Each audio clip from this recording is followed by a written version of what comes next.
अस्सलामु अलैकुम वरहमतुल्लाहि वबरकातुहू। प्यारे दोस्तों, आज हम बात करेंगे एक ऐसी गैबी और रूहानी दुनिया के बारे में जो न सिर्फ कुरानी तालीमात से जुड़ा है बल्कि हर इंसान के दिलो ज़हन में सवाल पैदा करता है। आलम अरवाह यानी रूहों का आलम या रूहों की दुनिया। आखिर ये आलम क्या है? क्या हमारे रूह का वजूद हमारे पैदा होने से पहले भी था? रूहों की दुनिया का कुरान और हदीस की रोशनी में क्या तस्वुर है? आज हम इन्हीं सवाल के जवाब को तफसील से जानेंगे, तो इस वीडियो को आखिर तक ज़रूर देखें। इंसान की ज़िंदगी अल्लाह ताला ने 4 आलमों पर तयन फरमाया और वो आलम अरवाह, आलम दुनिया, आलम बरज़ख और आलम आखिरत है। हयात ज़िंदगी इन 4 आलमों पर गुजरती है। इंसान को इन 4 आलमों से गुजरना पड़ता है। हम लोग आलम अरवाह से आए हैं, आलम दुनिया में रह रहे हैं, मरने के बाद आलम बरज़ख में चले जाएंगे और आलम आखिरत में क़यामत के दिन फिर से इकट्ठे किए जाएंगे। अल्लाह ताला ने जब हमें पैदा फरमाया तो अरवाह की शक्ल में पैदा फरमाया और हमें आलम अरवाह में रखा गया। आलम अरवाह में सिर्फ रूहें रहती है, वहाँ पर जिस्म नहीं होता। वहाँ हमारी रूहें पाक और नूरानी होते हैं, इसीलिए इस दुनिया को रूहों की दुनिया या आलम अरवाह कहते हैं। इस्लामी रिवायत के मुताबिक हम ये समझ सकते हैं कि इस दुनिया में आने से पहले हम एक और आलम में भी रह चुके हैं जिसे हम आलम अरवाह कहते हैं। यानी अल्लाह ताला ने रूहों को इंसानों को पैदा करने से पहले ही पैदा फरमाया और उनको आलम अरवाह में रखा गया। रिवायत में आता है कि आप अलैहिस्सलाम ने फरमाया, अल्लाह ताला ने इंसानों को पैदा करने से 2000 साल पहले ही रूहों को पैदा फरमाया।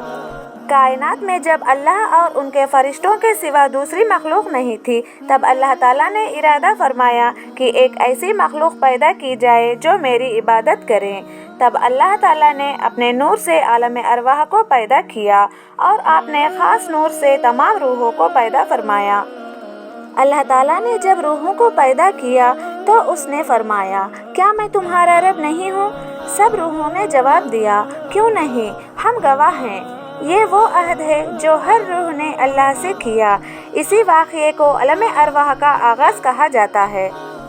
इसी अहद के साथ इंसान इस दुनिया में आता है, लेकिन दुनिया में आने के बाद यहाँ के माहौल के हिसाब से बदल जाता है। जब माँ के रहम में एक बच्चे की तख्लीक होती है तो 120 दिन के बाद एक फरिश्ता आकर उसमें रूह फूंकता है और यही रूह का सफ़र फिर से जिस्म के ज़रिए आलम दुनिया में शुरू होता है।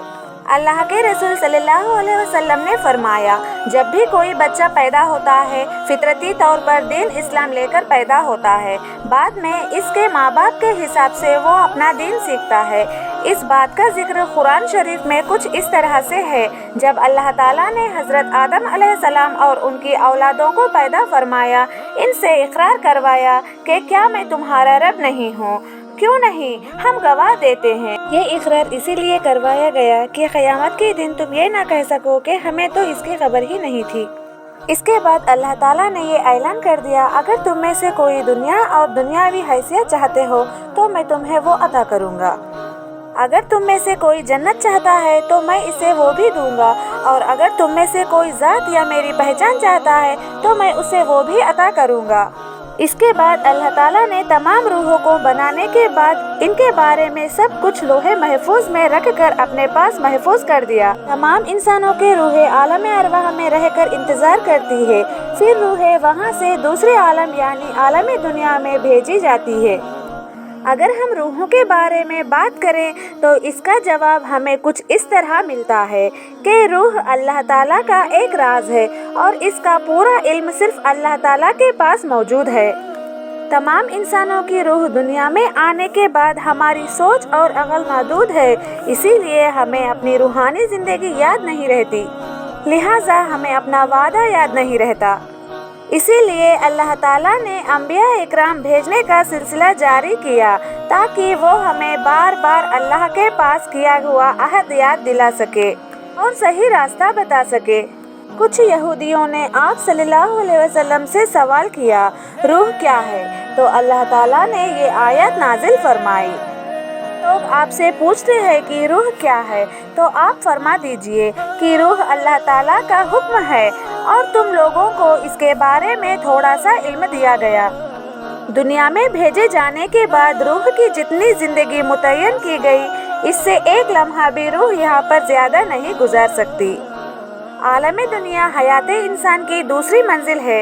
यही आलम दारुल अमल है और यहीं पर किए जाने वाले आमाल का इन्हिसार इस चीज़ों पर है कि हम लोग आगे कौन से आलम में भेजे जाएंगे। आलम अरवाह में रूहें दुनिया में आने का इंतज़ार करते हैं। इसके बाद दुनिया में अपनी उम्र गुजारने के बाद ये रूहें आलम बरज़ख की तरफ रवाना होती हैं। क़यामत के दिन हिसाब किताब के बाद जहन्नुम के लोग अल्लाह ताला से ये फरियाद करेंगे कि ऐ अल्लाह, तूने हमें 2 मरतबा मारा और 2 मरतबा ज़िंदा किया, तो क्या इसके आगे भी कोई और भी मरहला मौजूद है? मगर आखिरत आखिरी मरहला है, वहाँ पर लोग हमेशा हमेशा की ज़िंदगी गुजारेंगे। इस आयत मुबारका में मौजूद 2 मौतों का जिक्र है। एक आलम अरवाह में अहद लेने के बाद किया है और दूसरी दुनिया में अपनी मादी ज़िंदगी गुजारने के बाद की मौत है। आलम दुनिया में रूह को जो लिबास दिया गया है वो मादी जिस्म के शक्ल में होता है। यही जिस्म रूह का पिंजरा है और इसी रूह से ही हमारी ज़िंदगी है, हमारी खुशियाँ हैं, हमारा सुकून है। यही रूह रोज़े अज़ल अपने रब से मिलती थी और इसी रूह ने अपने रब की आवाज़ सुनी थी और अपने रब को देखा था। इसी रूह ने अहद के जवाब में खालू बला कहा था और यही रूह हमारे मरने के बाद दोबारा अपने अगले आलम में भेजी जाएगी और वहाँ पर एक बार फिर आपसे मिलेंगी। कुरान के मुताबिक नींद के वक्त रूह का एक हिस्सा वापस ले लिया जाता है। अल्लाह वही है जो रूहों को मौत के वक्त कब्ज़ करता है और जो नहीं मरते उन्हें नींद में कब्ज़ करता है। इस दौरान रूहों का ताल्लुक़ फिर से आलम अरवाह से होता है। आलम अरवाह एक ऐसा मुकाम है जहाँ से हमारी असल शुरुआत होती है और शायद वहीं से अंजाम भी। हमें चाहिए कि हम इस ज़िंदगी को ऐसे अंदाज में गुजारें कि अल्लाह से किया गया वादा याद रहे। अल्लाह हम सबको नेक तौफीक अता फरमाए और हमें अल्लाह से किए गए वादे पर अमल करने वाले बनाए। प्यारे दोस्तों, अगर ये वीडियो आपको पसंद आए तो लाइक करें, शेयर करें और मेरे इस चैनल को ज़रूर सब्सक्राइब कीजिए। शुक्रिया।